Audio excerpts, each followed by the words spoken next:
Alright everyone, Marco Palmero, founder of Ulysses in Dubai.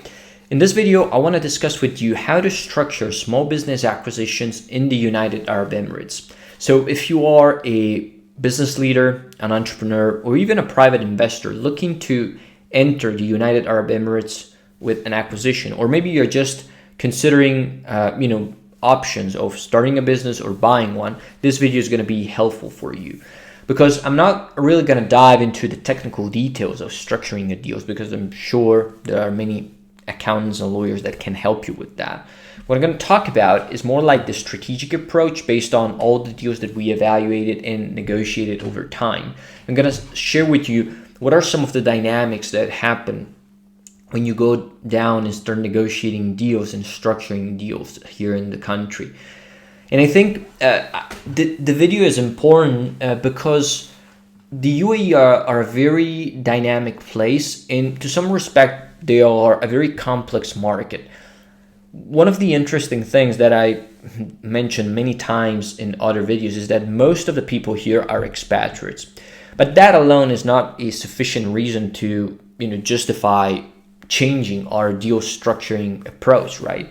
What is interesting though is that most of the sellers that go to market to exit their business, or their small business in this case, have a limited window of time to exit that investment. And that is for a specific reason, which we will talk about in a second. Now, the problem with that approach is that it creates huge complexity for us as a buyer, because many of them will just request crazy price terms that are not really acceptable. And I'm not only talking about multiples, I'm talking about how the money is paid out to them. Most of them will want 100% cash up front and all this crazy stuff, which is, a fairy tale dream for small business acquisitions, really. But why is it that a lot of people behave that way? I think we need to take a step back here and talk a little bit more about the market dynamics of the UAE. Fundamentally, people come here as expatriates again, and they stay for a certain period of time and they try to become successful and make money in the country. But they don't look at the UAE as a place where they will stay for a long period of time. The reason for that is quite simple. It is inconvenient for a lot of them. In some cases, the government hasn't issued visa programs that allow people to retire in the UAE. So there are many different variables that influence this behavior that a lot of people have when coming to the UAE. And the interesting thing from my perspective is that a lot of them will want to exit the business at a certain point. Now, in other parts of the world, we might have similar situations where owners want to exit because of retirement, because they're too old, because they don't have a succession plan. In the UAE, the situation is a bit different. But the motivations are pretty much the same. So they still want to exit because they want to retire, but they want to retire back into their home country.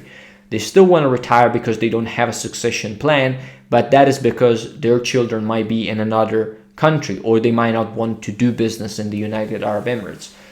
So from a certain degree, people come to the UAE already thinking about how they're going to exit that business. And that window of time can be quite limited. I mean, people might be in a rush to exit, and they would look at a business almost like a product on a supermarket, shelf. They was like, okay, I want to sell my business and I want to get this done in 2 months, right? All cash up front, and then I'm going to go away. We all know that is almost impossible to achieve, but a lot of people believe this way. And part of that is this fact that many times, companies have bought businesses for 100% cash up front simply because they were private equity but with deep pockets. And people started to believe business acquisitions function that way, which of course is ludicrous, it's not real. But I think there are a lot of variables that got in the way and it kind of made sellers believe that they could exit their business quickly and for 100% cash up front. All these aspects create huge problems when you go ahead and structure a deal, because these guys are going to be delusional in most cases. But still, you got to do your own exercise to bring them down to earth. And from my perspective, working with somebody who can source and qualify the deals already can be very helpful, because you avoid all this painful process, and you just deal with people who are already open to accept reasonable, price terms. But let's just assume that you need to renegotiate these structures, and you need to create a payment solution that is very comfortable for you as a buyer. How do you go about this, and what are some of the things that I've seen work? Well, my perspective is that I always want to start with the less risk for me as a buyer. And of course, that will mean a structure where we have either 100% earnout, 100% seller financing, or fully deferred structures for the business. Not a lot of people will bite on that offer, but I don't really care, right? That's my opening offer. It will always be that. And, the really good deals will bite on that. The others might not be willing to accept it, might feel insulted, but I don't really care. Some of these guys will start to negotiate, and those are deals that we can potentially get done. But again, my point is I always want to start very, very conservative from my side. Now, let's just assume that there is a good deal on the table, but the guy is not willing to do 100% deferred structure. I still want to have some sort of deferred payment, earnout, seller financing, something like that. Not really because, I would say not only because I want to reduce my risk, but also because I want to keep the guy around for some time. And again, that is partially tied to the fact that I want to reduce my risk. But in some cases, I also want to see how the guy will behave post-acquisitions, and will he be around to support us if we need him. And I think, so many times I've seen businesses that got bought out and, paid out over a short period of time, only to see the seller go away and the new owners being in trouble because they didn't know how to navigate the UAE environment. And so that kind of lesson told me that I always want to stretch that deferred structure as much as possible to keep that guy on the ground. Because an interesting point is, if you're in America, for example, and the guy sells you business and then he wants to leave, he might be leaving for another country, in the United States. That is fine.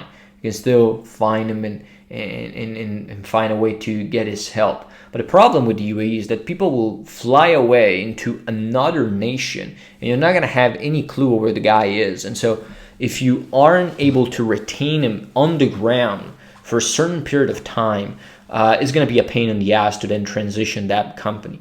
And so very stringent and stretched deferred considerations and earnouts are a must from my perspective. And I think it is interesting to see that many times people and owners will be open to that idea. But I'm generally quite skeptical when they bring out the solution themselves. Because when they do that, and what has happened to us in the past is that when people bring that solution to the table, chances are they already prepared a good, nice package that is perfectly suitable to their needs, but is not actually very good for us as a buyer. And I'm going to give you an example. Let's say that we're talking about a $10 million deal, for example, right? The seller might come in and say, okay, I'm going to accept, I don't know, 5 or 6 million up front and take 4 as an earnout or as a deferred payment. And you might say, well, that sounds kind of reasonable as a structure, right? What you might not realize is that, one, the price is inflated, so you're overpaying for the business. And two, that the guy might be getting up front all the money he needs and all the money he always wanted in the first place. And so everything else that comes after is a plus, and the guy will have no incentive staying and can drop you at any point. So you will have no real hold on him to some respect. Now, why am I saying all this? I might be going down the rabbit hole a little bit too much. The point that I want to bring to your attention is that in most cases, people will try to have you pay upfront the amount of money they need and the amount of money they desire for that business, even when they structure it and they appear to accept a structure with deferred consideration. So my point is always, I want to reduce that price upfront as much as possible if I'm really gonna consider that. And I also want the guy to be a little bit pissed off about that reduction. I want to see him being uncomfortable about that situation, because that tells me that the owner is not getting the amount of money he wants out of the business. And so he's going to have a higher incentive in sticking around for a long period of time and collect that earnout that we promised him. So in the case of the $10 million deal, I might say, okay, fine, I'll pay you 2 upfront. Then we're going to stretch 8 over a certain period of time. It's going to be subject to the performance of the business. And again, people might become angry at you because you're offering these terms. But the point is, you can always, kind of like ask them the question, well, if you're so sure about the performance of the business, why are you so skeptical about this, right? Because a lot of them will start to tell you, well, I'm not collecting any money, then I cannot track your performance, and I'm not sure how you're going to run the business in the future, da-da-da-da. And I'm saying, okay, let's make the payments fixed as a seller financing deal, and you stick around with us, and you make sure the business performs. We're not going to have any challenge. Everything is clear on paper. Payments are fixed, so they're not subject to performance. And you're going to collect your money if the business is really worth that amount and is generating that amount of profit. When that happens, when you ask that question, you'll start to see a lot of people, freeze up, because they realize that, they're screwed, because that business is not worth as much as they said it was worth, and they got themselves trapped into a loop that they cannot get out of. And so my point is, when structuring deals here, reducing the cash commitment upfront is a must. And I tend to believe that when the other guy is feeling uncomfortable about the cash payment upfront, you're generally doing a good deal, because the guy's going to have a high incentive in staying because he wants to collect the money that he thinks the business is worth. It might not be worth that much, but he thinks in his head that the business is worth that amount of money. So I've been in so many situations when that happened, and I've seen so many people being dropped after they structure a deal that was like, I don't know, 70% upfront and 30% deferred, simply because the guy wasn't really interested in that extra 30%. He just wanted the 70, which was already plenty of money, and the business already paid him handsomely. And then he disappeared, but the other guys ended up in trouble because they needed somebody to transition the business and they were left hanging.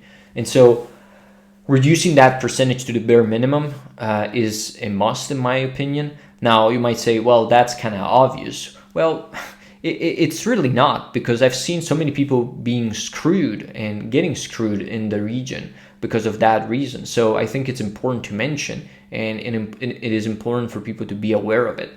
And so when structuring deals, I think from a strategic perspective, the most important thing is this. And subsequently to that is, of course, the retention of the owner with non-compete and geographic non-compete, so to speak.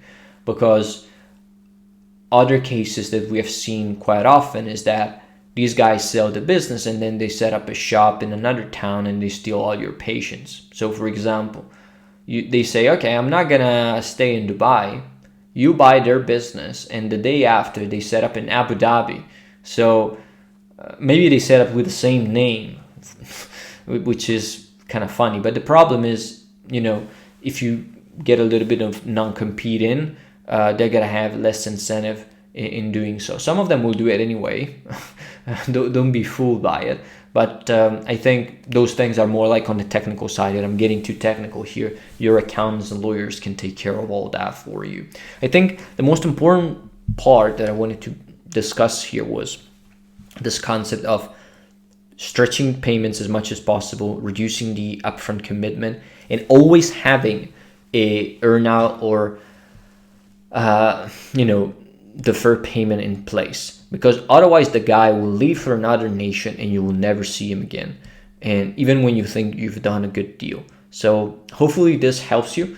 And if you're interested in finding deal flow that is off market, you can check out our links below. We generally work with companies that want to find deal flow and get consistent deal flow pipelines built for them so that they don't need to spend a lot of time, money, and resources on this process. So if you're interested in that, you can check the link below, and I will see you in the next one.